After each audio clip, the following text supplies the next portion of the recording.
ধর্ষকের মৃত্যুর আগে ধর্ষিতাকে মৃত্যুবরণ করতে হয়। এটা হচ্ছে আমাদের সোনার বাংলাদেশ। একজন ধর্ষকের জীবনের মূল্যটা এত বেশি যে তাকে ফাঁসির মঞ্চে দাঁড় করা যাবে না। আমরা বাংলাদেশে কয়জন ধর্ষকের নাম জানি যাকে কঠোর থেকে কঠোরতম শাস্তি দেওয়া হয়েছে, যাকে ফাঁসির মঞ্চে দাঁড় করা হয়েছে? আমরা কি আদৌ কেউ জানি না। অথচ আমরা কতগুলো যারা ধর্ষিত হয়েছে তাদের নাম জানি, অনেক বড়। এই লিস্ট আসলে অনেক বড়, বলে শেষ করা যাবে না। কুমিল্লার তনু, মাগুরার আসিয়া, 2 দিন আগেও কিশোরগঞ্জে 8ম শ্রেণীর একটি ছাত্রীকে বাসা থেকে তুলে নিয়ে ধর্ষণ করা হচ্ছে। বাবার হাতে মেয়ে ধর্ষিত হচ্ছে, ভাইয়ের হাতে বোন ধর্ষিত হচ্ছে। আমরা আসলে নিরাপদটা কোথায়? আমার মনে হচ্ছে আমরা যেন আইয়ামে জাহেলিয়া যুগে চলে গিয়েছি।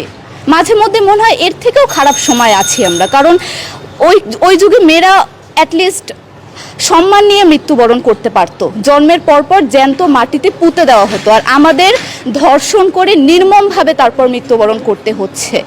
যদি সরকার আমাদের ওই নিরাপত্তা নাই দিতে পারে, তাহলে সরকারের কাছে আমাদের অনুরোধ, আমাদের জ্যান্ত মাটিতে পুঁতে দেখ। আমরা বেঁচে থাকতে চাই না, আমরা সম্মান নিয়ে মৃত্যুবরণ করতে চাই।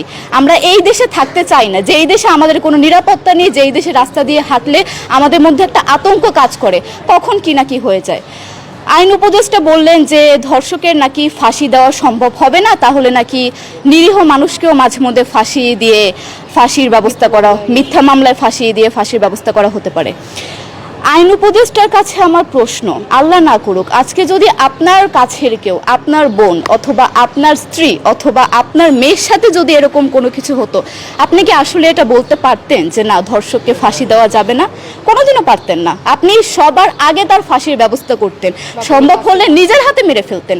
তাহলে আমাদের বেলায় কেন এত বৈষম্য? আমরা কি দোষ করেছি? আমরা কি নারী না? আমরাও তো কারো বোন, আমরাও তো কোনো বাবার সন্তান, আমাদেরও তো বেঁচে থাকার অধিকার আছে, তাই না?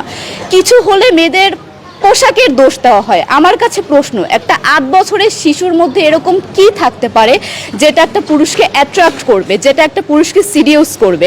সেরকম হলে আসলে ধর্ষণ করা হতো সবসময় প্রাপ্তবয়স্ক মহিলাকে। কিন্তু আমরা আসলে পরিসংখ্যান গবেষণা করলে দেখতে পারি যে ধর্ষক সবচেয়ে বেশি করা হচ্ছে শিশুদেরকে, কিশোরীদের সবচেয়ে বেশি ধর্ষণ করা হচ্ছে।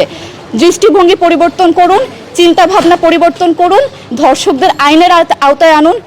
যদি আইন উপদেষ্টা অথবা প্রশাসন যদি ধর্ষকদের শাস্তির ব্যবস্থা না করতে পারে, আমাদের হাতে তুলে দেন, আমরা নিজেদের হাতে শাস্তি দিয়ে দিতে পারবো। এই সাহস আমাদের মধ্যে আছে। বেঁচে থাকার জন্য আমাদের যতটা কঠিন হতে হবে, আমরা কঠিন হওয়ার জন্য প্রস্তুত আছি। আমরা ফাঁসি চাই, ধর্ষকদের কঠোর থেকে কঠোরতম শাস্তি চাই। যতদিন না পর্যন্ত ফাঁসি দেওয়া হবে, যতদিন না পর্যন্ত ধর্ষকদের শাস্তির ব্যবস্থা করা হবে, আমরা আমাদের আন্দোলন অব্যাহত রাখবো। দরকার হলে আমরা শিক্ষা প্রতিষ্ঠান বন্ধ করে দিব, তবুও আমরা থামবো না। এটাই আমাদের দাবি।